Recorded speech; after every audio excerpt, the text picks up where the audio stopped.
車嚟㗎嘛。喂，幾時有呢班車㗎？呢架車啊？嗯。呢架車就1個星期以前嘅啫。哦，都係好即係新車咯，就係。新線嚟㗎。新線嚟。唔係新線，新車。哦，新車。我車就新車，線就唔係新。線呢架平時冇咯，放假先有咯。我放假先有㗎，我就平時都唔覺有呢架車喎。真係唔啱。我呢條呢個新車唔怪之有啲膠味咯。仲索到啲膠味。係啊，仲索到膠味嘅。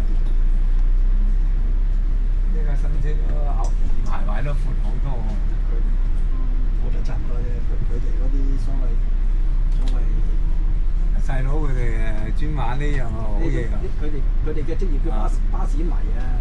陸行記嘅啫，冇其他嘢嘅。即係睇個路程咯。係咯。佢哋識上網啊，同埋知道啲車幾時有呢班車啊，幾時佢哋啲真係一個 group 啊，一個群組啊，咁咪呢邊係工業區。即係工廠區嚟嘅。哦，工業區。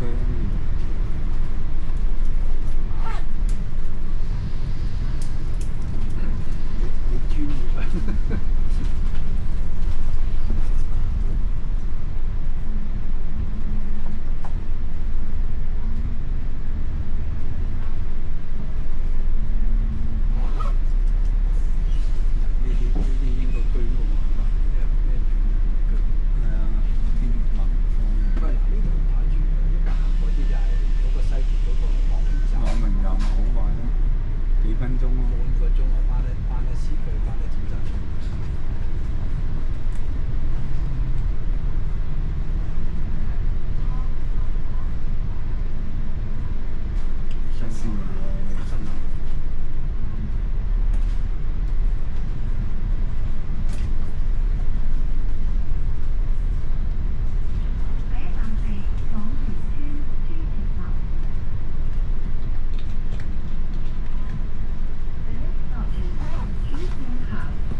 唔係好貴啦。大陸仲平，大陸10萬樓啊！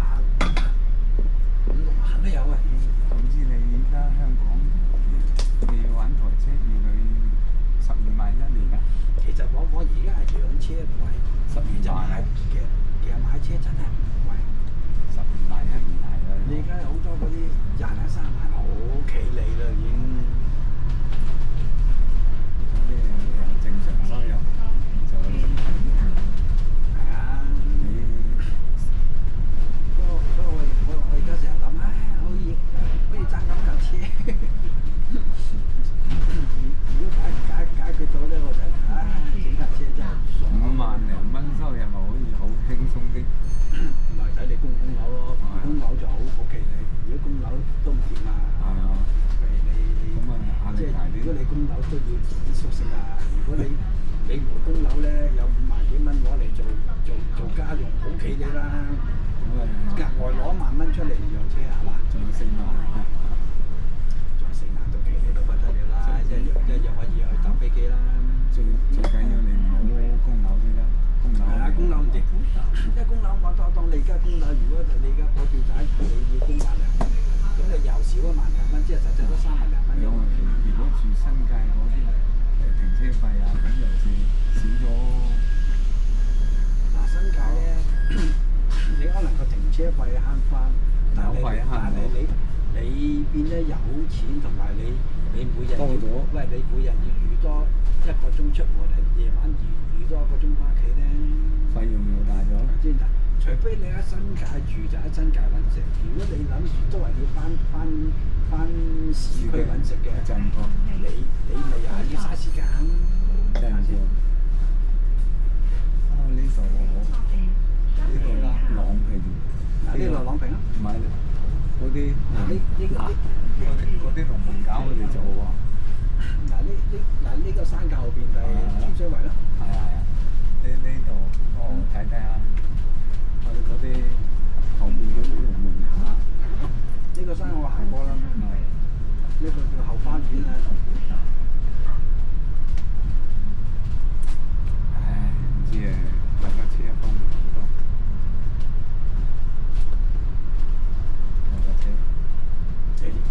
任何地方，包括大陸，包括非洲，有架車絕對係理想。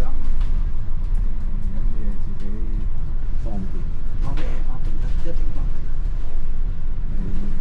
即係響香港係除咗燒啲油渣，燒油渣會成本重啲。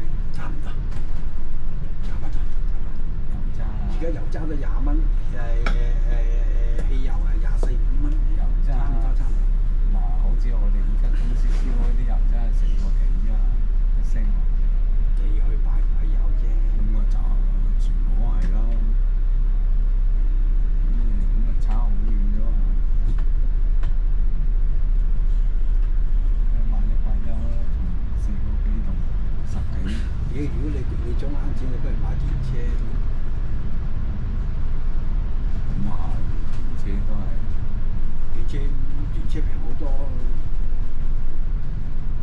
真，你如果啲電車始終未成熟，我都係用翻機械車好啲。唔係㗎，嗱電車咧，你又嗰句，你用電車咧，你預玩幾年之後咧，就冇剩餘價值㗎啦，因為冇人要電車。一嚿電壞，電舊咗，你換嚿電啊，等於換過架新車。即係佢就冇二手價值咯。但係你當新車買就玩幾年，其他佢算數。玩咯。但油車咧，始終有人要嘅。咁啊肯定。因為油車係啦，佢唔怕裝，起碼有10幾20年嘅一個使用壽命啊嘛。電車5年後冇人要啦。嗰嚿電已經打柴咗，同埋你話換嚿電啊，買過架新車冇咁甩。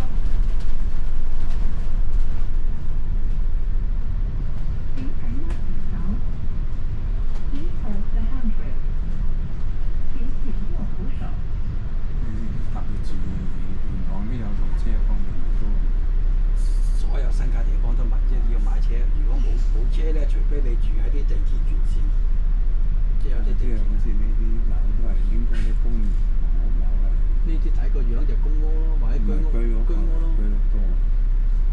因為私人樓咧，理論上望落係一大塊玻璃噶嘛，呢望落去一埲牆嗰啲一定係公營房咯。即係佢個範圍細又冇咁大啊，肯定公營房嗰啲。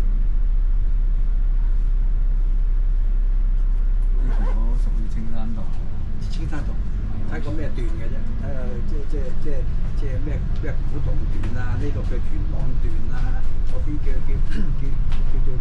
做咩洪水橋段啊？咁睇個段咯。主路呢段，因為4年前一路呢個咪元朗嘅大馬路咯。嗱，青山公路咯。水邊咪我哋足喺水邊做咗成差唔多個月，整呢啲，喂，整呢啲鐵路嗰啲站頭啊。有呢啲叫輕鐵咯，輕鐵同地鐵一樣，不過就少幾架車咁咯。幾鳩屎㗎香港。佢原則上都係咁行路軌啊嘛。香港呢個幾過癮㗎，方便嘅咩交通設施都有。OK 嘅，其實佢總體嘅規劃係成熟嘅。咁嗱，我都話拎開政治，始終香港班官係做嘢咯。大陸係咪做嘢有？不過佢又攞住杯仔先同你傾咯。冇啊！而家都又冇咗啦，呢個冇啦，呢個就等我。即係等於而家大陸的官都係務實嘅咯喎，實幹嘅咯喎。係啊。因為我記得以前嗰啲唔係嘅，食飯先講啦咁啊，咩即係元朗段啦，青山公路元朗段啦。呢度每一個站頭咯，做過嘅。咁啊，元朗廣場啊，咁即係呢一段就元朗。呢啲係100幾年前咧，一個墟咯，咁而家就100幾年前邊有咁靚啊？我講冇咁靚啫，但係佢元朗係一個墟咯，即係等於翻到大陸一個小站咁咯。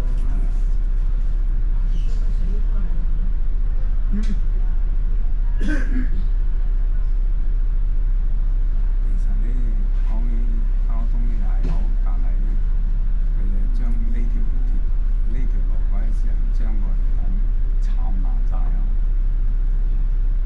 嗱，我又唔知道當初點解唔整高架。其實如果當初成條路軌高架咗上去，係嘛喺上面，咁唔使慘爛係啦，咁呢下邊就即係而家咁嘅無形中咧，即係令到條路好擠迫咁咯，係嘛？即係你全部高架係啦，佢將個高架成本做，或者倒過嚟喺下邊挖個地鐵站好過啦，乾手淨腳啦，成本做假貴咯。咁當時又係呢啲係最快鋪好嘅。係啦，咁就快靚啫，即刻就鋪落去搞掂咁。但係咁啊，成個元朗唔係佢最抵死嘅，佢車速快，因為而家啲所謂輕鐵，佢真係快過你巴士。快過。如果佢唔係車速快咧，就學而家講到嗰啲即係叮叮車啊，咁咪共用咯。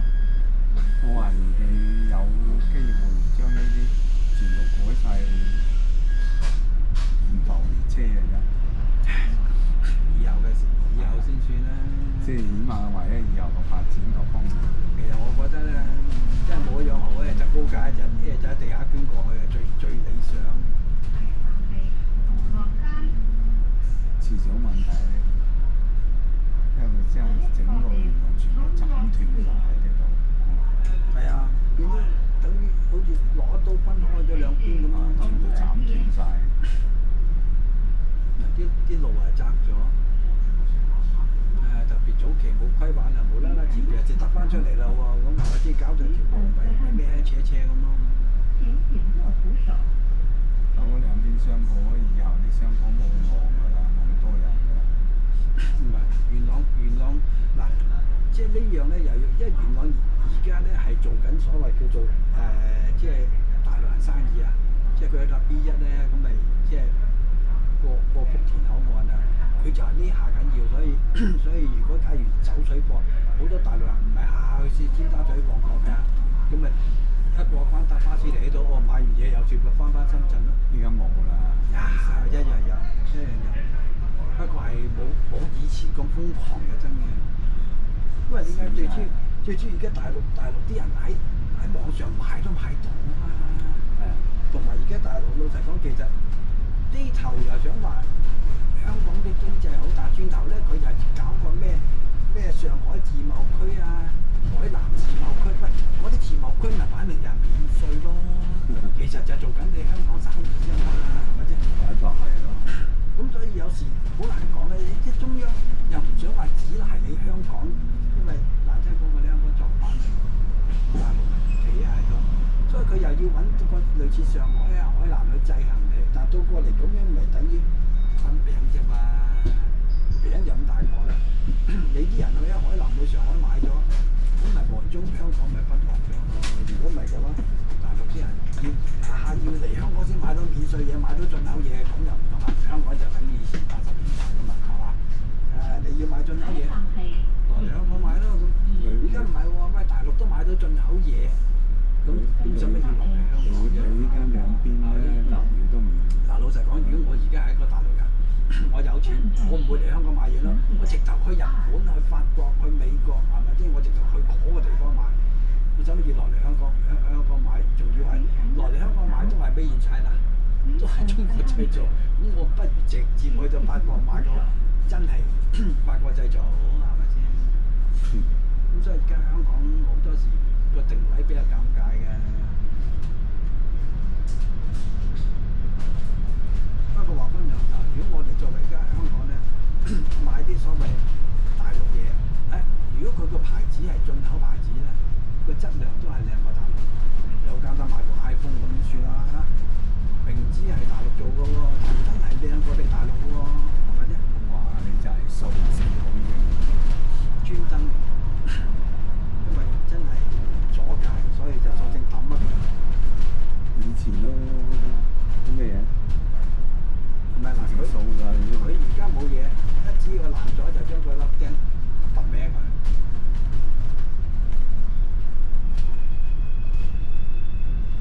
都費事阻街啊！係啊，哎呀，都話啦，佢又尷啦，佢又想分開佢，即係唔想啲車，即係騷擾到佢嗰啲輕鐵。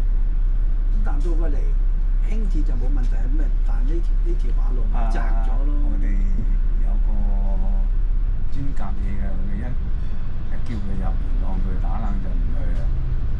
因為一勾呢啲線就斷死啊！哦。咁你咪收翻好佢先行咯，又冇嘢。講就好多時，真係唔記得晒。係真係有啲唔記得晒。佢而家咪好似話要規定嗰啲新嗰啲車要裝個感應器啊！如果你一唔收咧，佢就必到你，總之車都幾乎即係差唔多好似我哋啲車咁，你唔閂門咧，佢就俾油都俾唔到。你唔當呢啲咁樣好嘢一勾嘅你啊！成年都唔做都唔掂啊！咁咪係啊！如果你難聽講句，你真係整到啲乜嘢，隨時可能幾百萬嘅，咁你真係成間公司執咗佢都唔掂㗎。我響啟德啲電街啊，同埋部車嗰啲電街，你全世界都係咁㗎啦。唔係有時候緊張快啊！不過你到過嚟嘅話，可能呢啲地方咧可能會好多，即係咁就難講。但係按道理呢啲所謂天橋又好，嗰啲咁嘅高架線周圍都有㗎啦。元朗多啊，元朗大。即係你避得幾多老實，係嘛？你即係等於嗱，普遍我再知而家包括雙層巴士同貨櫃都係4米半嘅。係啊。好啦，只要咁而家香港設計啲馬路咧，全部都係啱啱高過4米半、4米6嘅啫。其實等而家我哋架雙層巴士同埋嗰架貨櫃係貼住啲天橋睇過㗎，真係10公分嘅啫，係咪啊？你唔好理啦，好似就有乜貼住㗎，真係㗎，真係貼住佢㗎，係咪啊？佢呢啲係高啲啦，呢啲算高啦。所以你而家任何都好，你本身架車身高，你就要留意呢啲㗎啦。咁你如果吊雞嗰啲，你係收翻好支吊臂㗎啦。咁你唔收好冇計㗎喎。傻更更咁去出問題。係嘛？貼住㗎啦。呢度算高啦呢因為佢設計過㗎嘛。你新車你巴士咪打去影相。啲。呢條新㗎。佢話一個禮拜咯，慢慢嗱影咧，都幾個。影低佢，跟住可以同啲朋友仔啊 share 啊，我影咗架單車啊。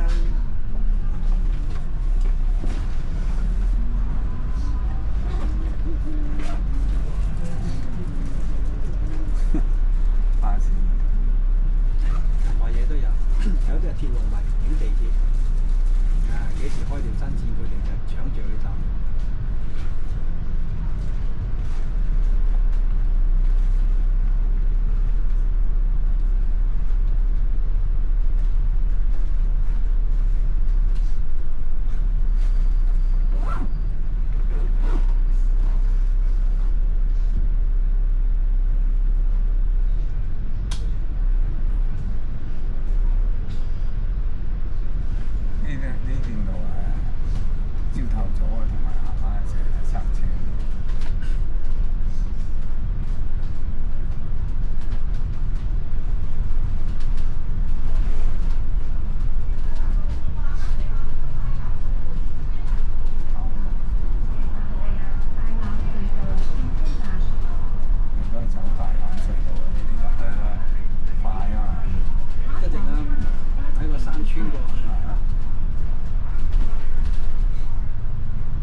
如果隔離多一條隧道同佢爭，佢就冇貴得去邊。食硬一定貴嘅，心諗你咪兜屯門公路咯，你兜得嚟，你兜得嚟有時間又有錢，咁你不如將嗰幾十蚊咪俾咗佢咯，就咁樣。你食硬你噶嘛，計過噶嘛。兜唔遠咯，一走呢個屯門公路，仲塞車咧。屯門嗰段啊，黃中兜一個圈嘅，如果行屯門到嗰個邊度啊？嗰個青衣德啊嘛，一條汀九大橋嗰度。不過老實講，我自己冇車，有車我就我行大帽山。我啫。有城隧喎。咁咪咁講，城隧係另一個方嘅城隧係沙田。係係。你呢度一定係，即係你只能夠行大帽山，不過大帽山咧，你望中架車要好力咯，嗰條斜路谷上個山，谷翻落個山都幾係嘢㗎。都唔係好似呢個度啊！哇！你唔好話大帽山唔係人咁揾㗎，你架車冇嚟㗎，但谷雙架車㗎啫。嗰啲係最開射機車，射機車嘅站。呢個。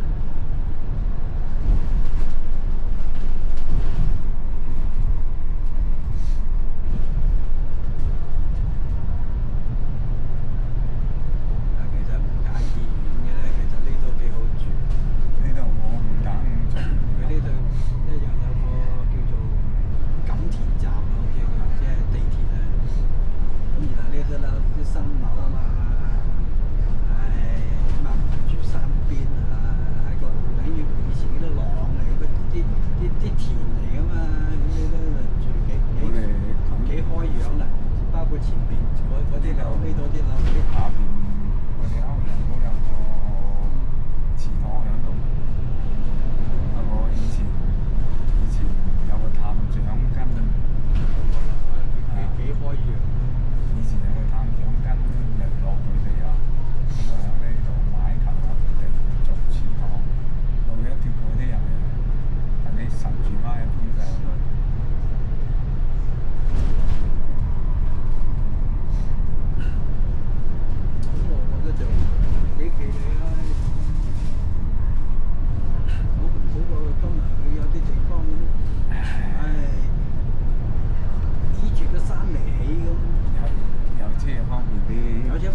追蹤，因為佢個頻率已經偏咗少少嘅，因為佢發射嘅天線爭少少嘅。我試過走呢段路咧，全部斷晒嗰啲信號。唔出奇嘅，因為我以前仲有聽心機嘅時候咧，你要去自動追佢偏少少嘅，即係個頻率爭少少。而家唔使收費，視量變快好多啦。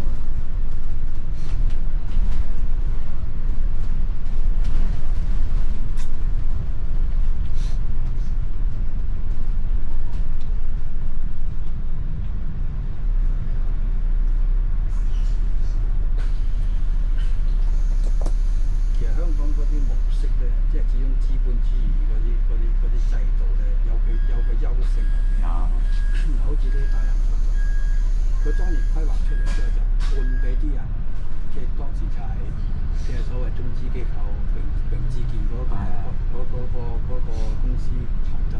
好啦，你自己攞百幾億出嚟搞掂佢，然後俾30年你自己去收翻賺翻佢，30年後俾翻政府無條件俾。咁政府咪就我俾你賺30年錢，你幫我搞掂晒佢之後，我而家咪兩手執個錢執翻佢，然後揾人慢慢管理啫嘛。咁你又咪政府咪即係雙贏咯？政府係賺錢，可能然後你嗰啲財團攞嚿錢出嚟，轉頭你都賺翻幾廿億走人啦，係咪先？咁你所以即係好過你大陸咁，喂變咗，即係大陸而家我都感覺佢模式都係而家咁樣，即係你政府攞嚿錢出嚟，你嗰嚿錢你又要借貸，這樣那樣係嘛？咁嗰啲大財團咪即係大家賺咯。咁而家政府未收㗎，好似話下年啊，好似政府收翻，咁收翻政府係咪冷手執佢錢退？你西隧係啦，東隧、西隧、紅隧都係咁，係咪先？咁你而家咪俾佢私人，我俾你賺30年錢咯。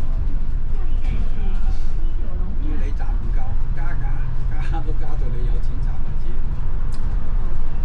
呢一套即係所謂叫等，又話叫公私營合作啦。公司營合作。所以即係所謂即係香港以前即係嗰種模式嘅其實政府都真係計數啫嘛，大家。係啦，政府咪即係話，喂坐喺度就有錢收，係咪先？又唔使你管理，又唔使食。即係容許你啲私人去參與，俾機會你揾錢。政府又唔使出錢。政府又唔使出錢，純粹一個監管角色咁咪搞掂。咁你話係咪幾好？你政府又有份投資落去。係啦，應該大陸而家都學緊香港。好早啊，學早啊！我哋順德30年前已經回應商投資一路係咁樣咩啊？咁咪雙贏咯咁，係嘛？不過佢最後一體化咁啊，唔知賠咗幾多錢俾回應商嘅，你唔知啊？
山公路頭先話元朗就係同下邊嗰條一樣，即係呢條都係青山公路，由深水埗開始計，一路去到上水。公園咯。啊，青山公路幾個公里啊？50公里㗎啦，呢條青山公路一路屯門元朗去到上水，由深水埗開始。呢度有人又叫青衣大橋。唔，呢個丁九叫丁九，呢個下邊條村叫丁九村咯。哦。呢個叫丁九，嗰度叫青馬。青就青衣，馬就馬灣，呢度叫馬灣，所以叫青馬。即係冇青衣呢個咩？青衣嚴格嚟講就，如果你話青衣橋就係而家荃灣過嚟嗰度叫青衣。嗰條先係。我哋叫青衣，好似係咪叫北啊？跟住貨櫃碼頭嗰條叫青衣南橋，係啦。咁啊呢個青衣北岸公路，係啦。咁啊如果假設我唔知佢而家會唔會行嗰個叫做南灣隧道。如果佢行南灣隧道咧，就係貨櫃碼頭嗰條路，即係頭先話昂船洲大橋。呢度都係走昂船洲大橋。有機會，因為佢要去尖沙咀，冇必要再行頭先話長青隧道，冇必要行。佢應該會行叫做南灣隧道，同埋叫昂船洲大橋。所以你講話青衣橋咧，就應該青衣會分南橋同北橋。近荃灣嗰個叫北橋，近葵涌嗰個頭先行嗰個又叫南橋。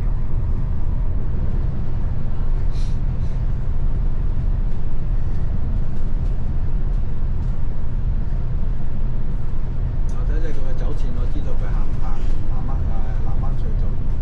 過完南灣隧道就係叫做昂船洲大橋。佢應該係走昂船洲啊！你有機會。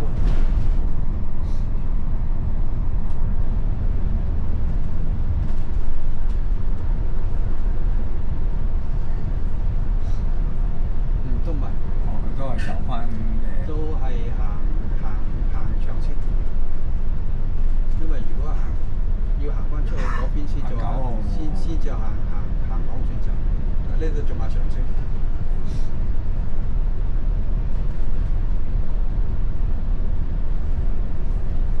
嗰條走昂船洲。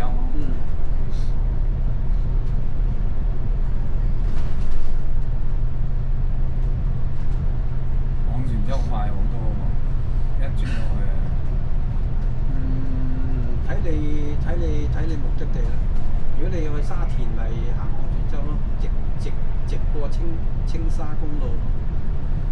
如果你唔係嘅，行呢個都冇乜所謂。咁但係如果你俾我行，我會行嗰邊。放冇咁多車啊嗰邊。但係嗰邊咧就會有另一個問題，就係好高咧。如果你颱風嘅時候，架車會有啲偏。昂船洲大橋係有一啲。因為好高。咁呢度就冇咗呢個問題。但行呢度咧就會車多，因為咁樣就會同荃灣同青衣嗰啲車交匯。會入一條路啊！係啦，咁再加上前面咧就會開一條路翻落去，即係話荃灣美孚嗰邊。總之就會挨晚時候會有啲塞。咁如果你行頭先流灣嗰邊就佢唔會有塞車。快好多咁嘅，即係走去港島啊咁咪唔快咯。因為佢走啊係。去到前面，佢都會翻去西隧嗰邊。係啊，港島去西隧快。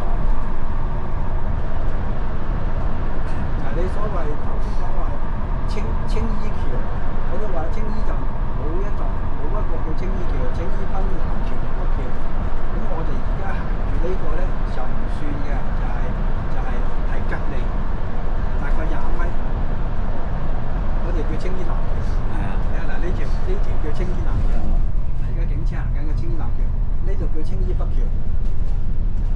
因為咁就即係青衣嘅出入即係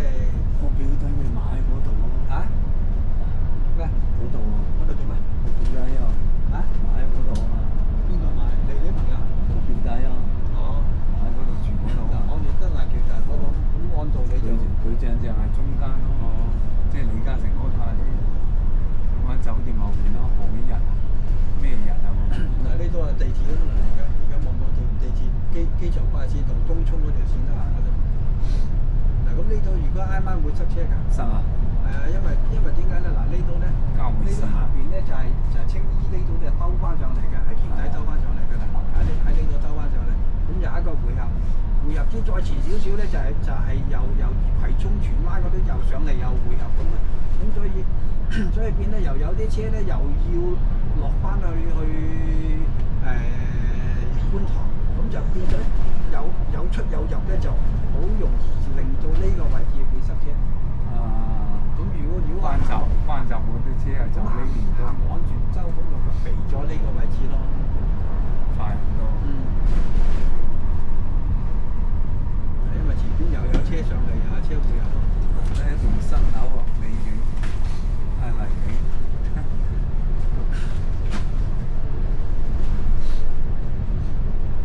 因為明年丁我有個老友分開呢度。呢啲係新樓，又見縫插針，條村就好舊，無啦啦又整咗新樓。係啊，整咗新樓。咁啊，到時係佢哋拆，佢都未拆。上呢度。咁啊，成日就又似呢度匯合，咁咪車多，即係今日就假期啦。如果唔係假期，呢度就好容易塞嘅。點解咧？啲車如果要落翻所謂沙田觀塘嗰度咧，你又要斬埋佢，佢又要斬出嚟，咪大家好容易喺呢度位置，咁啊冇嘢嘅，咁咪塞車咯。不過依家都好小心，依家。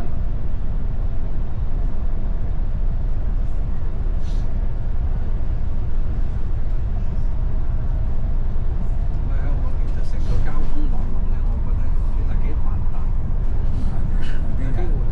幾乎頭先由大欖隧道出嚟計啦，嗬，一個紅綠燈都冇，咁咪嚟嘅呢度。邊有紅綠燈啫？所以即係佢個交通個基建啊，成個網絡就係做得幾好。好似而家我哋行呢度，下一層係火車嚟嘅，下邊就係而家係啦，即係機場嗰個火車。機場快線。係啦，又或者即係。你睇嗰啲交通係嘛？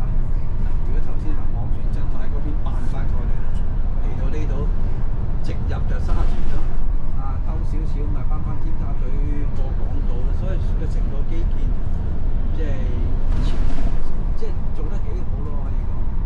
咁係咪完美咧？又未必嘅。不過如果你熟路嘅話，喺香港揸車，即係你走得幾熟晒啦？好方便嘅。走得幾？美孚嗱呢度啊，翻返嚟呢度。海泥係咪先？海泥隔離咪海達海盈咯。海盈。因為佢成個假設，如果你自己揸車嘅話，你翻嚟呢度快啊！荔枝角咁出翻去，長沙灣得去咗南昌村嗰度，咁其實幾方便。好快。如果調轉我要翻觀塘嘅，我一係就從頭先嗰度落經黃大仙，一係咧我就繼續踩住呢度去到油麻地嗰度先做經嗰個機場隧道翻過去咯。咁其實好方便嘅啫。呢度響油麻地轉落去咯。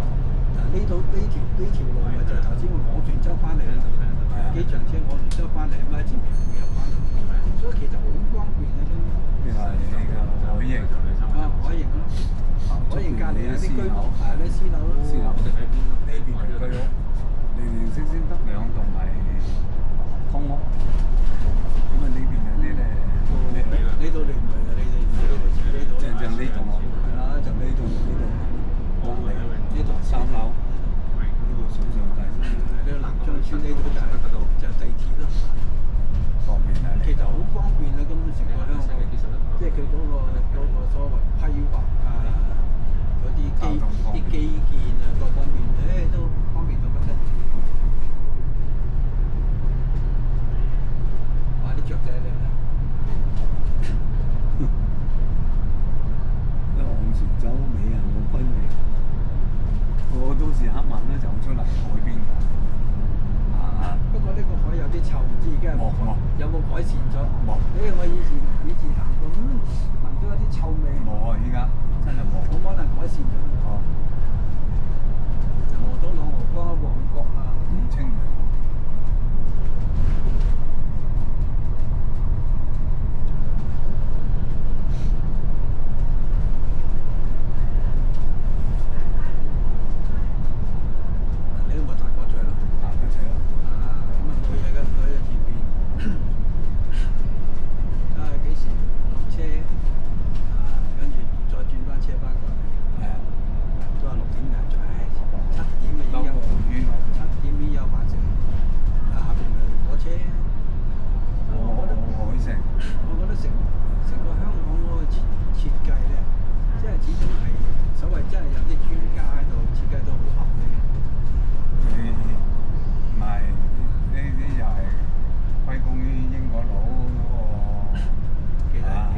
政府嗰個效率咧係好嘅，即係嗱，我唔係話我唔係話嗰啲叫做所謂即係點講咧？你有感覺有嗰啲即係特別做官嗰啲，有時你要擦鞋我講俾你知啊，要拍馬屁咁啊先。依家香港啲官僚主義好犀利啊！咁你香港咧唔係話咩？即係至少佢嗱，而家會唔會變得少少咧？以前嚟講係廉潔啲咯，就好啲咯，所謂。官僚主義唔做唔錯，一做啊！睇嚟呢條路又改咗，以前唔係咁行。傳落去嘅呢啲。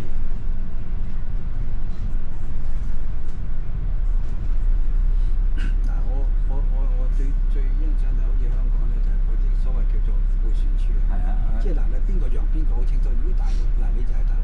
都話一隻，話知你我鏟出去，你嚟就嚟，睇下邊個硬正啦。邊個快？永遠係。香港咪大佬乖乖地停喺度，冇車咯，我咪坐去咯。你個支線車都係爭10秒啫嘛，係咪先？咁大家開心，喺圈，即係佢哋主線嘅又都開心，我哋出嚟嘅等佢有乜問題？但大陸行啲你唔好意思，鏟咗出去。我行先，所以真係好唔一樣啊！成個文化啦。但到過嚟而家大陸慢慢學緊，我而家翻上去都發現咧，佢一樣，禮貌起上嚟，哇！佢又好禮貌喎，真係。總之，一個一年翻咗一段。唔係香港咧，其實佢喺基建咧，俾我感覺就好簡單啦。譬如佢上邊行人路，哇！成條馬路咁闊㗎，心諗喂點撞都唔會撞親你呢上邊幾闊啊？成10米8米闊喎，哇！跟住通晒㗎喎，所有呢啲附近啲樓全部通晒。咁即係至少啲車喺下邊，車還車行，人還人行，係咪先？唔同你而家有時翻大陸咧，哇！佢啲路口比較複雜啊，哇！人又行，車又行。佢呢度嘅都係起成咁樣。嗱呢座嘢咧有啲好似而家金鐘嗰座咁啊，即係立法會隔離嗰座咁嘅，即係搞到佢圓碌碌咁啊，跟住又貼晒玻璃，你都唔知入邊係乜嘢。住宅啊？住？應該係住宅。應該係寫字樓係嘛？如果住嘅話，又係晾衫點晾啊？你住都起碼好似前邊嗰座咁，你起碼喂有個露台仔，有個窗邊可以晾下衫曬。當然你話住得啲地方，梗係乾洗啦喂，唔係樣樣都乾洗咪條底褲唔使乾洗係嘛？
N